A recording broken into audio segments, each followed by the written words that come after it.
Alors, ce qui m'a été demandé aujourd'hui, c'est de vous donner quelques jalons, comme l'a dit Dominique. De quoi parle-t-on quand on parle d'éducation thérapeutique?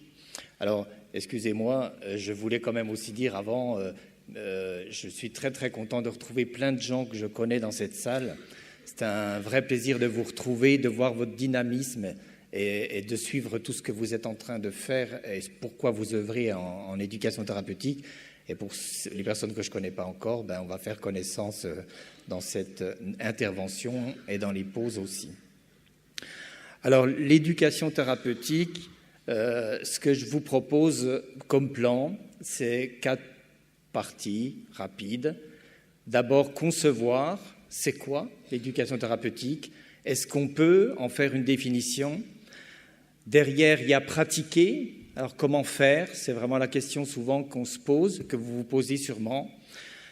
Réaliser, parce que c'est aussi le fruit d'un travail et d'un projet collectif et pluridisciplinaire, mais c'est aussi accompagner, donc à quel moment c'est plus opportun de le faire. Alors, pour tout ce que je vais vous dire là, eh bien, je m'appuie sur une bonne dizaine d'années de recherche et c'est jamais terminé, mais aussi de tout ce que le terrain me nourrit et me donne à transformer à travers ce que j'ai déjà un peu posé. Alors, commençons par concevoir. Il faut le savoir, Christine en a parlé, mais c'est quand même un enjeu de santé publique, le contexte de l'éducation thérapeutique, parce que 15 millions de personnes sont atteintes de maladies chroniques en France. Bientôt, on va atteindre les 20 millions. Et que dans cette population-là, il y a plus de 600 000 patients schizophrènes qui représentent 1% de la population. Ils méritent bien qu'on s'occupe d'eux. Alors, sur un plan historique, très rapidement, l'éducation thérapeutique, elle a démarré au début du XXe siècle, on peut dire. Elle n'a pas démarré en psychiatrie, elle a plutôt démarré en diabétologie avec, en 1921, quand l'insuline a été découverte, et puis qu'on s'est dit... qui se sont dit à cette époque-là, si on ne donne pas des savoirs aux patients, comment ils vont suivre les choses, quoi. Mais à cette époque-là, elle a plutôt été creusée dans un sillon très pédagogie, de l'enseignement, transmettre des informations. Donc on a très très longtemps confondu l'éducation thérapeutique avec simplement être un bon pédagogue, donner les informations utiles, et savoir les donner dans une pédagogie qui soit interactive quand même un peu pour le patient. Et puis, il y a eu la rencontre, et ça pour moi c'est vraiment essentiel, du soin et de l'éducatif. Et toute la dimension de la psychiatrie était extrêmement importante là-dessus, toute la relation, les apports de Rogers, de la psychanalyse, qu'en aucun cas je demande qu'on renie, mais plutôt qu'on s'inspire de tout ce qu'elle a pu nous apporter, pour que l'éducation et le soin amènent une dimension plus, je dirais, humaine. On ne peut pas simplement transmettre, il faut aussi voir de quoi le patient a besoin et comment on peut l'aider dans les moments où il pourrait être bloqué dans le processus. Et puis aujourd'hui, vous le savez tous, les appuis politiques et réglementaires sont importants. Il y a eu une succession de textes réglementaires depuis la loi HPST de 2009, les décrets de 2010, de 2013, de 2015. Je vous passe tout ça parce que vous les connaissez bien. Mais en tout cas, ce que dit la législation, c'est qu'aujourd'hui, on demande de manière un peu formelle, obligatoire, à ce que les gens se forment à l'éducation thérapeutique. Alors, l'éducation thérapeutique, c'est quoi? Pour ceux qui me connaissent, je ne peux pas imaginer que ce soit une référence mono-référence. Je me bats et je me battrai jusqu'à la retraite et bien après encore pour défendre l'hétérogénéité des pratiques et des théories et des champs conceptuels. On est compétent dans l'hétérogénéité et pas dans un modèle unique. Donc, il y a une partie qui est plutôt autour de l'information, c'est vrai, et qui va plutôt avec des termes enseigner, transmettre. Mais la question, c'est comment doit-on transmettre? Donc, une idée qu'à un moment donné, il faut quand même avoir une influence et guider l'autre à partir de son expertise de soignant qu'on peut partager avec l'autre. Et puis, il y a cette notion de relation. Pas d'éducation thérapeutique, pour moi, possible sans relation singulière entre un soignant et un soigné pour nourrir, repérer les potentialités qu'il y a chez l'autre. J'étais content que ce soit rappelé juste avant, d'ailleurs, parce qu'il s'agit aussi d'accompagner une personne dans un processus qui n'est pas un processus court. Et puis, bien sûr, et Christine l'a dit aussi, le groupe, les interactions, comment on va, à travers le partage dans les groupes soignants-soignés, permettre qu'émergent des potentialités collectives, et où là, le soignant n'est plus dans une situation d'expert, mais plutôt autour de la médiation. Comment aider les uns et les autres à partager ensemble. Donc, vous voyez, l'éducation thérapeutique, c'est une conception plurielle. Et si vous avez retenu déjà ça et que ça, c'est déjà énorme pour moi. Alors, pratiquer. Je dis aussi, à partir de cette conception plurielle, que quand on fait de l'éducation thérapeutique, on s'inscrit dans 3 champs d'intervention complémentaires. Alors, je vous l'ai dit tout à l'heure, un champ qui est plutôt centré sur la transmission. À un moment donné, c'est parfois utile pour le patient d'avoir les informations qui sont autour du traitement, autour de la pathologie, mais autour aussi d'hygiène, de la vie quotidienne. Donc, il ne s'agit pas de se dire qu'on n'a pas à avoir une posture d'expert à un moment donné et de pouvoir transmettre ses savoirs à l'autre, mais c'est un champ d'intervention. Le second, eh bien, on est plutôt aussi là pour aider dans les blocages qui ne peuvent pas... qui peuvent parfois permettre que les informations, bloquer les informations et que le patient ne puisse pas vous entendre, eh bien l'accompagnement est très très important. Et dans l'accompagnement, ce que j'ai repéré et que vous avez sûrement repéré aussi si vous faites de l'éducation thérapeutique, ce qui va être fondamental, c'est de repérer les savoirs du patient parce que lui, il vit toute la journée avec sa maladie et donc il a appris une multitude de choses qui est très différente d'ailleurs d'un patient à l'autre, donc qui nécessite de repérer ses savoirs d'expérience et nous aurons une table ronde qui va nous aider à appuyer tout ça tout à l'heure. Et puis bien sûr, pas d'éducation thérapeutique sans groupe, mais c'est pas un groupe où quand je parle ici d'interaction, ce n'est pas un groupe où nous allons transmettre, mais un groupe où nous allons permettre que chacun puisse être éducateur pour l'autre. Et pour moi, c'est ça aussi la force du groupe dans laquelle le soignant est médiateur, c'est qu'il invite les personnes à pouvoir témoigner de ce qu'ils vivent et de pouvoir s'entraider à travers les témoignages qu'ils peuvent faire. Alors, le soignant n'est pas à l'écart parce que la médiation est parfois compliquée entre les personnes d'un groupe, mais en tout cas, il laisse complètement sa casquette d'expert de côté.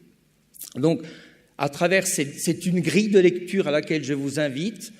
Et je pense que c'est une grille de lecture sur laquelle vous pouvez vous appuyer pour voir est-ce que moi, dans les projets que j'ai construits, j'ai bien construit ces projets autour de ces 3 champs d'intervention. Alors ensuite, bien sûr, à partir de cela, comment réaliser? Alors aujourd'hui, on parle beaucoup de programmes d'éducation thérapeutique. C'est quelque chose qui est un peu aussi... régenté par la loi, la réglementation. Alors, au-delà de quelque chose qui pourrait être procédural et compliqué, moi, je vous donne quelques balises pour vous donner l'intérêt d'un programme. Alors, un programme d'éducation thérapeutique qui démarre par un entretien individuel. Un entretien individuel qui est, pour moi, dans une dimension éthique. Parce qu'il va falloir obtenir l'accord du patient. Aucun programme ne peut se faire sans l'accord du patient, vous le savez bien. Et forcément, il se conclut par un temps d'évaluation. Alors, quand on parle d'évaluation en éducation thérapeutique ou même dans le monde de la santé, on peut être frileux par rapport à parfois des choses qui nous ont été données, qui sont une manière d'évaluer qui peut être rébarbative.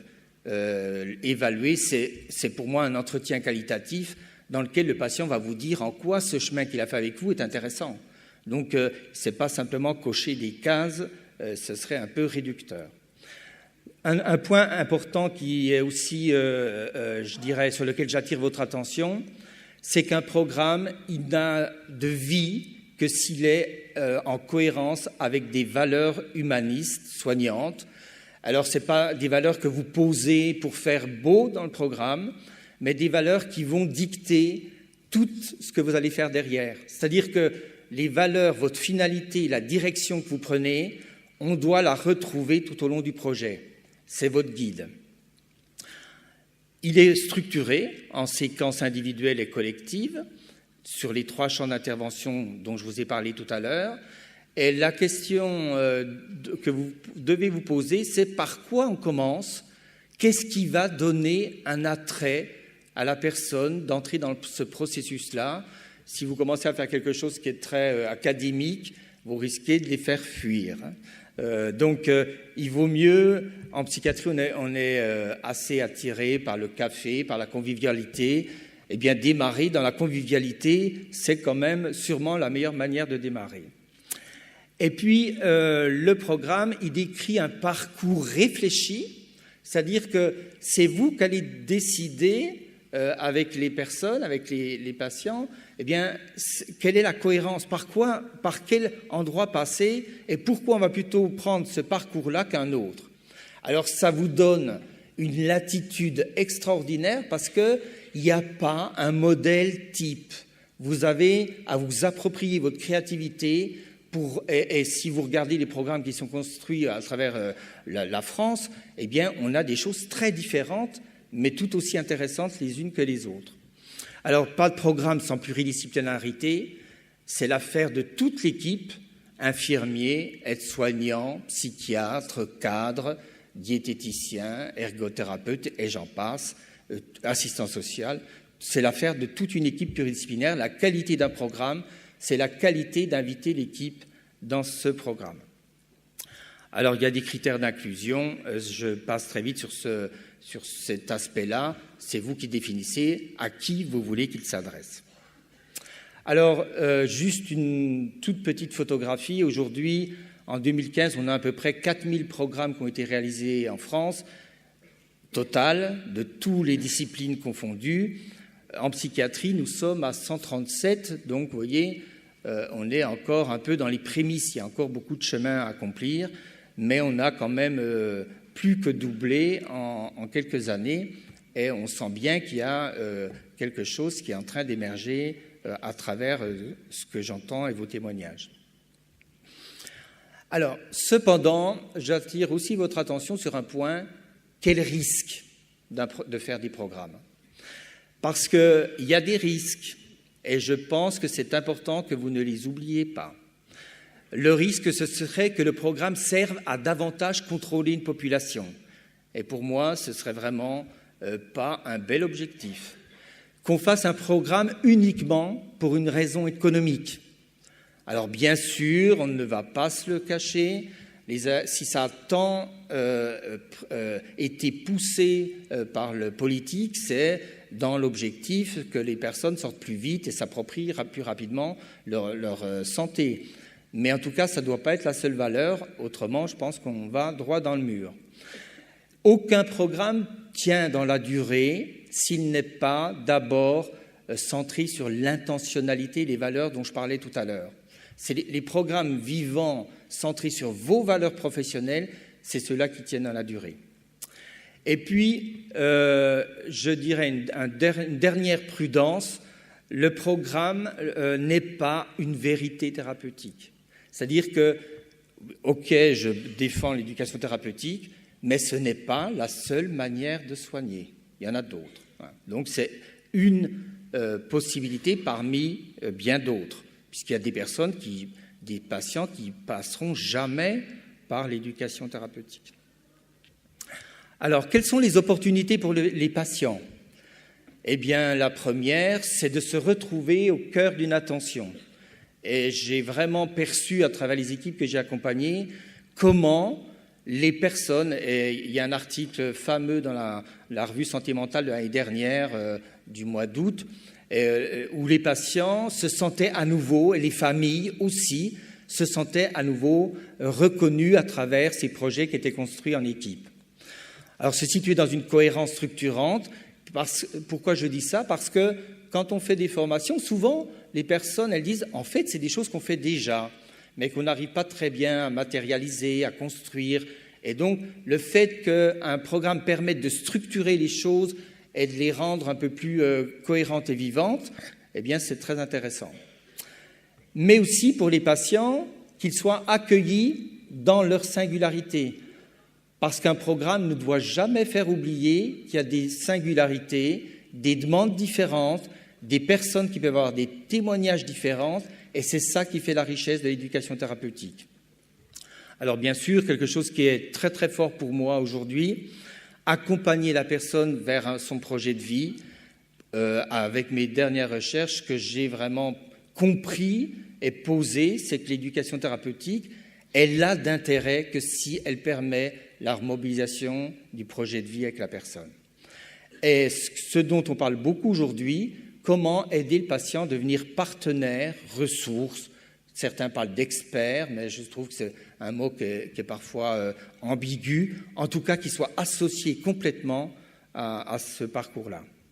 Du côté des familles, aussi un intérêt très important, se sentir soutenu. N'oublions jamais que c'est compliqué de vivre avec quelqu'un qui a des problèmes de schizophrénie, par exemple. Les familles peuvent parfois être en grand questionnement. Si les programmes permettent aussi de leur donner une place et de leur permettre de venir exprimer ce qu'elles vivent et comment elles le vivent et de mieux comprendre ce qui se passe, eh bien, je trouve que c'est vraiment quelque chose d'extrêmement intéressant.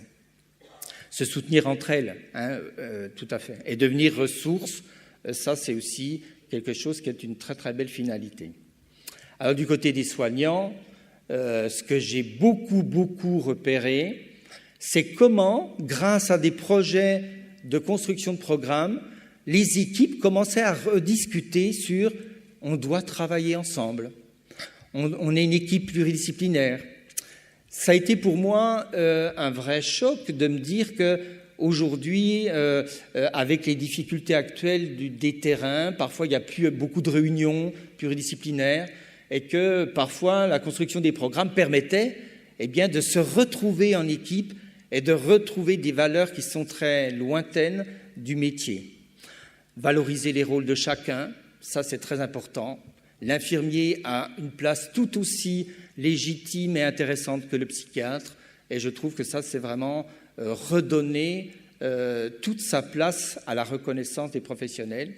Développer des partenariats, je pense que peut-être le risque qu'on a aujourd'hui, c'est que les programmes sont encore un peu trop hospitaliers. Alors en psychiatrie, peut-être c'est plus facile de travailler avec les CMP, avec les équipes pluridisciplinaires, mais ailleurs, ça peut être compliqué. Et donc, évoluer dans ces conceptions.